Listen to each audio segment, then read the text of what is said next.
Você já acordou com dor na mandíbula, dor de cabeça ou sentiu estalos ao abrir e fechar a boca? Esses são sintomas muito comuns do bruxismo e da disfunção da TM, e eles podem estar mais relacionados do que você imagina.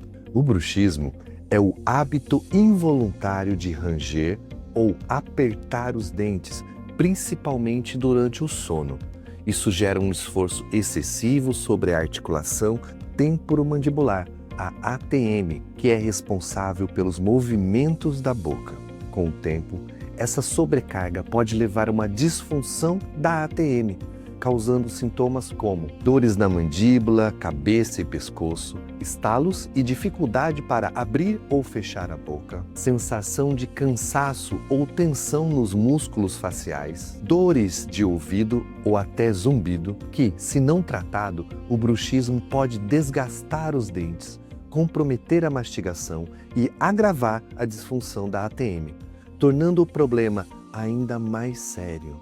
Mas a boa notícia é que existem tratamentos eficazes para aliviar esses sintomas e proteger a saúde bucal. Dependendo do caso, podemos utilizar placas de mordida, terapias musculares, ajustes na mordida e até mesmo tratamentos específicos para a ATM. Se você sente dores na mandíbula ou suspeita que tem bruxismo, não ignore esses sinais. Agende uma consulta para um diagnóstico completo e descubra como podemos ajudar você a viver sem dor e com mais qualidade de vida.